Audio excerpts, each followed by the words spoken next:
Well, the simple answer is power and money. Because it's a powerful coalition of interests among key elites. And if you just think of it, first there's the Greens who are fundraising on it heavily. Then there's the media who are looking to the Greens for the sensationalism they need to stay alive. Then there's the politicians who are happy to give our money away to scientists who will give them what they need to scare the public into voting for them so they can save their grandchildren from dying of climate change. And then there's the green businesses who are the rent seekers and the crony capitalists who are taking billions of dollars out of the economy. I think, Tom, you said it very well about this negative energy. The wind and solar is in fact a parasite on the larger economy. It takes more energy to create that energy than the energy you create. Therefore, it is a net negative. And most of the solar panels are north and south of that boundary that said it was net positive. But what if you were getting 5% of the energy out that you put in? Would that be considered satisfactory? See, they don't count all the fossil fuels that are used in mining and all the trucking that goes on and all the manufacturing of the aluminum that goes on, right? They don't really count that in their cost of energy because they're getting subsidized so heavily and mandated that the utilities are forced to buy this electricity even though it costs them twice as much.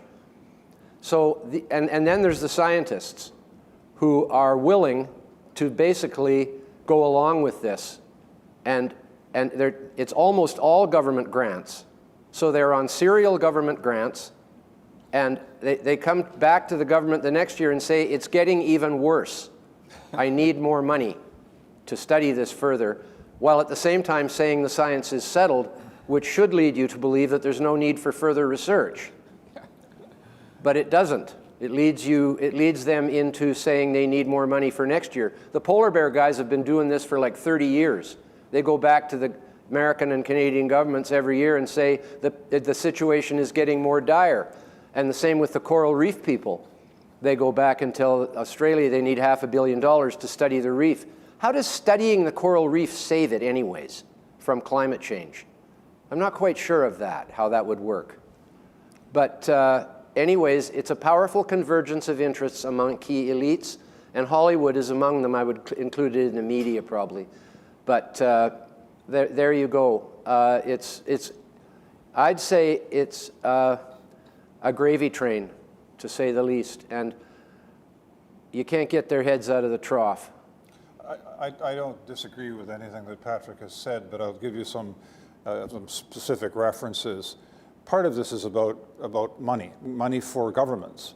The existing carbon pricing regime in Canada to the period to 22 will lead to governments by then receiving about $24 billion a year in additional taxes.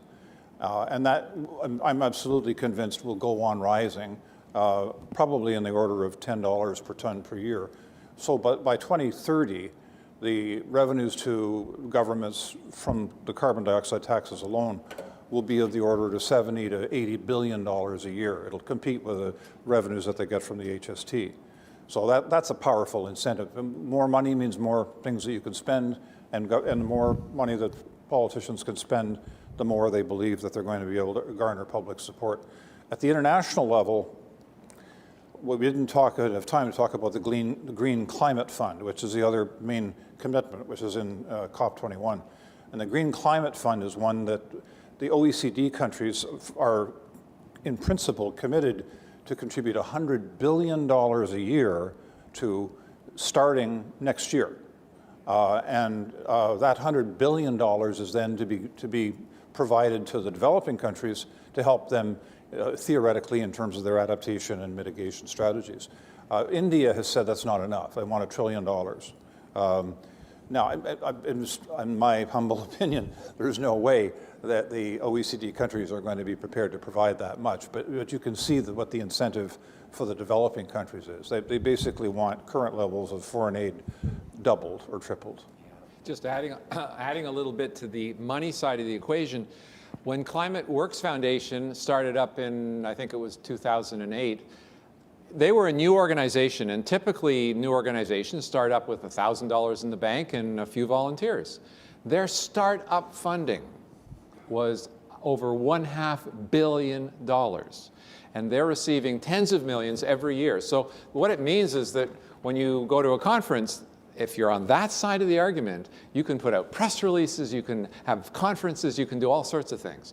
And that's where the money is actually driving the climate scare. So we're not going to see it go away soon, unfortunately.